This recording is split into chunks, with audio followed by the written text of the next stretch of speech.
India का वहां एक पूरे का पूरा इन्फ्लुएंस मौजूद है। आपके एक एनिमी को, एक दुश्मन को इनके हाथों में 30 साल से फंसे हुए हैं और फिर भी हम नहीं समझते। और पाकिस्तान को डिस्टेबलाइज करना जाए, एक इंटरनेशनल जो है पॉलिसी है।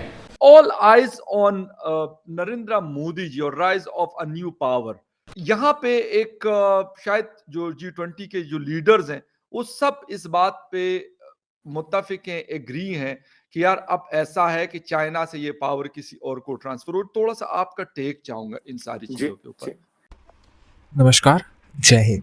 डेली खबर स्पेशल आप सभी का स्वागत करता है अपने इस प्रोग्राम क्या कहता है पाकिस्तान में। आज की खबर पाकिस्तानी मीडिया में G20 मीटिंग्स को लेकर है। जैसे कि आप सबको पता होगा, भारतीय प्रधानमंत्री नरेंद्र मोदी जी अभी बाली में हैं।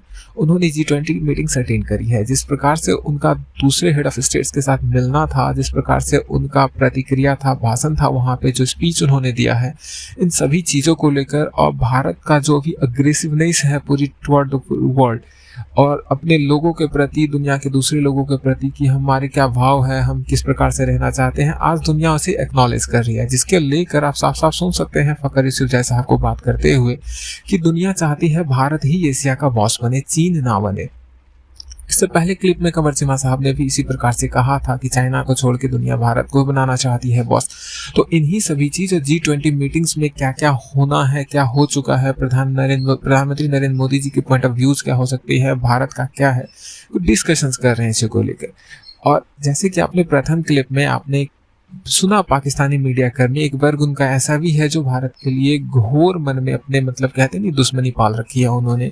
उनका एक फैंटेसी है, मानना कि दुनिया हमारे खिलाफ प्रोपेगेंडा कर रही है। पता नहीं पाकिस्तान के पास क्या है, नहीं है मुझे पता नहीं, बट उनको लगता है ऐसा कुछ है उनके पास जिसके लिए प्रोपेगेंडा कर रही है, क्योंकि पैसा मांग के दूसरे देश से वो लाते हैं और भारत प्रोपेगेंडा करता है कि इसके पास बहुत कुछ है, हम इसे लूटेंगे। पता नहीं वो अपनी एक फैंटेसी बना रखी है, अपनी एक दुनिया बना रखी है उन्होंने। तो इसी को लेकर वो G20 को लेकर वो डिस्कशंस कर रहे हैं। तो ज़्यादा बात ना करते हुए आइए इन्हीं को सुनते हैं इन्होंने और क्या कुछ चर्चाएं की है इसी विषय पे।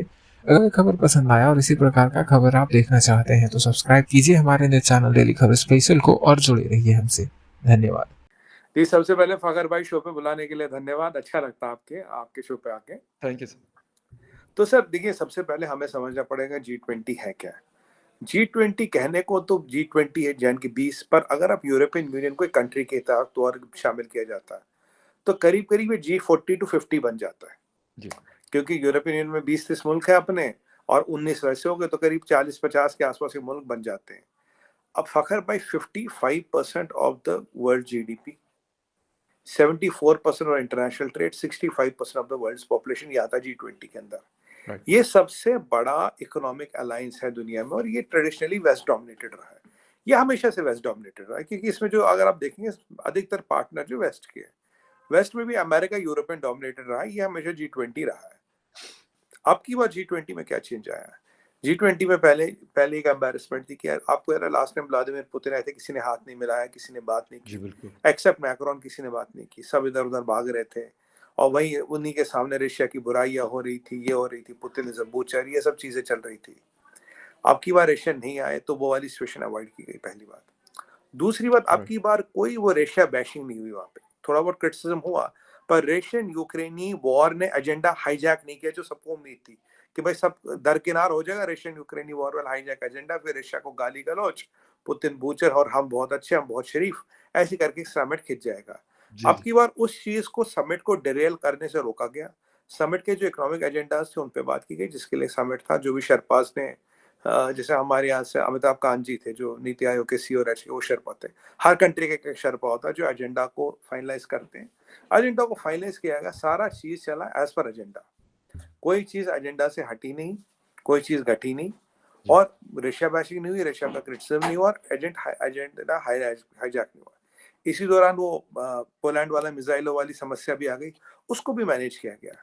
और एंड जॉइंट डिक्लेरेशन अगर आप देखें तो उसमें लिखा है it's era of peace not war.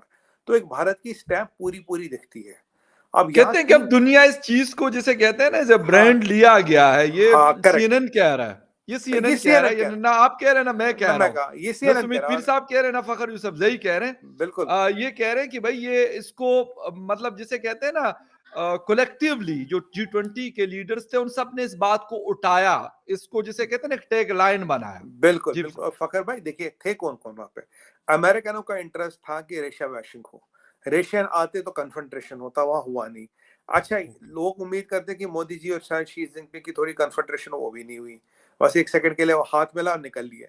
और शी जिनपिंग इतना परेशान हो गया उसने जाके जस्टिन ट्रूडो को पकड़ लिया, उसको जी भेज दिया। सर उस पे आएंगे, वो बिल्कुल मैंने पूछना है आपसे, उस टॉपिक का हिस्सा नहीं है लेकिन उस पे बात करेंगे। जी बिल्कुल बिल्कुल। बिल्कुल। तो ये हुआ, जहां ये सब फायरवर्क्स थे एक कमरे में, वहां जी कुछ नहीं हुआ और एजेंडा चला। तो अब समझ गया अमेरिका और पूरा वेस्ट चाहते हुए रशिया की बैशिंग नहीं कर पाया, चाइना अपना एजेंडा नहीं चला पाया, जी और जो एक ग्लोबल एजेंडा था वो चला भी। फकर भाई जरूरी क्यों है, देखिए अमेरिका आपका रिसेशन में ऑलरेडी, जी आपका रशिया रिसेशन में है, आपका यूरोप रिसेशन में, चाइना जी रिसेशन में, इंडिया रिसेशन में नहीं है, बाकी सारी कंट्रियां ऑलमोस्ट रिसेशन में जा चुकी है। जी रशिया यूक्रेनी वॉर से मिला तो कुछ भी नहीं है अमेरिका को। जी देखिए अभी ये वॉर को आप ये मत देखिए रशिया यूक्रेन में, it is the west plus NATO world से रशिया, क्योंकि जो जेलेंस्की तो वो तो एक बस ठप्पा है। आपने देखा होगा जब वो पोलैंड की मिसाइल की क्राइसिस, एक वीडियो आया था, वो गिटार बजा के नाच रहा था, वो सोच रहा था चलो लड़ाई होगी और लोग मरेंगे। मतलब ये मैं आपको कह रहा हूँ, यहाँ पे वो गिटार बजा के नाच रहा था, वो दारू जी पी के बिल्कुल गिटार बजा के नाच सही। रहा था, वो खुशियां मना रहा था और उनको कह रहा था आओ लड़ो लड़ो लड़ो लड़ो, चलो सब एक साथ जुड़ो। जबकि एक मीटिंग भी हुई थी पर उस सिचुएशन को कंट्रोल किया गया, क्योंकि देखिए एक मिसफायर था, किसी को इंटेंशनली ऐसी ऐसी स्थिति में रॉकेट वॉकेट नहीं चलाते, एक मिसफायर था। एक बार इंडिया से भी हुआ था ऐसे, वहां भी मिसफायर हुआ था, एक हो जी सकता है गड़बड़ हो जाए, बट अब इसको कंट्रोल किया गया। दूसरी बात फगर भाई, अभी जो जो एलिफेंट इन द रूम है वो सब जान चुके हैं। अब हर जी एक को इस लफड़े से निकलना है। इस लफड़े से कैसे निकलना है कि यार ये हमारी नाक भी बची रहे, लफड़ा भी खत्म हो जाए। हाँ बिल्कुल। फखर भाई, world can not afford this conflict. World की जो इकोनॉमिक हालत होगी, आज आपको चाइना की बताऊं, टेंसेंट होल्डिंग्स का 50% से ज्यादा रेवेन्यू खत्म हो गया है। और जो अलीबाबा है जिसका वहां पूरा डोमिनेशन है, 97% मार्केट शेयर उसके पास, उसने 2.7 बिलियन का लॉस डिक्लेयर किया इस क्वार्टर में। मोनोपोली वाले लॉस डिक्लेयर कर रहे हैं ऑलमोस्ट। मेरे पास कहीं से खबर आई है कि चाइना जो है ऑलमोस्ट जो अपनी सॉवरेन पे कुछ इंटरेस्ट पेमेंट्स है उन पे शायद डिफॉल्ट कर रहा या करने वाला है। तो जो चाइना की हालत होने वाली वो दुनिया को बहुत बड़ा झटका देगी। अभी हमें इन छोटे मोटे लफड़ों से निकल के उस झटके के लिए तैयार रहना। और ऐसी सूरत में अगर भारत और मोदी जी के पास कमांड है, इससे अच्छी चीज कोई हो नहीं सकती। मैं पूछोगे क्यों? मान लीजिए यही कमांड साउथ कोरिया के पास हो, हाँ जापान के पास हो या चाइना के पास हो, नहीं तो तब क्या हो? अगर ये कमांड चाइना के पास हो तो क्या हो? तो अभी जो पीस और जो दुनिया को अपने साथ लेके चलने वाली बात है, जो सैनिटी वाली बात है, जो पीस वाली बात है, वो इंडिया ही कर सकता है। और इंडिया ही एक ऐसी पार्टी है जिस पर हर कोई भरोसा भी करता है। और इससे क्या हुआ? चाइना का एजेंडा नहीं चल रहा ब्रिक्स में, चाइना का एजेंडा G20 में नहीं चल रहा, चाइना का एजेंडा SCO में नहीं चल रहा। तीनों फोरम में चाइना का एजेंडा नहीं चल रहा। इसलिए जब शी जिनपिंग फिर जो परेशान हो गया था तो जस्टिन ट्रूडो को पकड़ लिया, उसका रास्ता रोक लिया ऐसे। वो आपने देखा होगा वो वीडियो। और तो वो मतलब बिल्कुल, और उसको कह रहे हैं कि आप ईमानदारी वाली बात करो, पता नहीं क्या इस तरह की बातें। खैर उस पे हाँ, बिल्कुल जाना है हमने। With rules. एग्जैक्टली बिल्कुल, और अपने इंटरप्रेटर को साथ खड़ा करके और चाइनीज लैंग्वेज में वो बात कर रहे हैं और बड़ा वीडियो वायरल भी है, उसके ऊपर भी बिल्कुल बात करेंगे। अच्छा, इस वक्त जो एशियन पावर की बात कर रहे हैं कि जी इंडिया चाइना नहीं है, तो करेक्ट। चाइना वाकई में अब साइड पे हो गया मुकम्मल तौर पे, या वो भी कोशिश करेगा, चाइना भी करेगा, इंडिया भी करेगा और बाकी भी जो लोग हैं वो कोशिश करेंगे कि हाँ यार हमारे पास ताकत रहे? देखिए कोशिश तो दुनिया में हर कोई करता। फखर भाई आपके पास ताकत रहे, कोशिश करना इस जो आपका अधिकार है, आपको जी उससे कोई रोक नहीं सकता। Nobody can stop you from trying. But China में दिक्कत क्या है? चाइना में आप काफी एक्सपर्ट्स, अगर आप इंटरनेशनल मीडिया में देखें, कह रहे हैं कि यार चाइना 30 साल से दुनिया को बेवकूफ बना रहा है। चाइना की इकोनॉमी, चाइना के नंबर्स 30 साल से हाइप्ड अप है। चाइना का अब देखिए दिक्कत क्या है, आपका रियल एस्टेट टोंक ऑफ कर चुका है। रियल एस्टेट क्या है फखर भाई? Real estate is 30% of China GDP। Real estate कोई छोटा मोटा रियल एस्टेट नहीं, 2-3% का कोई सेक्टर है, कोई बात नहीं। 30% GDP आपका रियल एस्टेट से आता है, वो कॉन्क बिल्कुल ऑफ कर सही, चुका है। बिल्कुल ठीक। 30%। मान लीजिए अगर वो हमारे ऑटो होते हैं ना 3 टायर वाले, उसका एक टायर निकाल दो तो चले पाएगा? सवाल ही नहीं पैदा होता, नहीं चल सकता। और जो बाकी हमने आपके शो पे जितनी सारी इकोनॉमिक पैरामीटर्स की बात की वो की, उस पर ड्रॉट है, उस पर यस पावर नहीं है, उस पर कोयला नहीं, उस पर ये लफड़ा, उस पर ये लफड़ा है। जिन 101 कंट्रियों को लोन थे उनमें से 60 कंट्रियों कह रहे हम लोन वापस देंगे नहीं आपकी।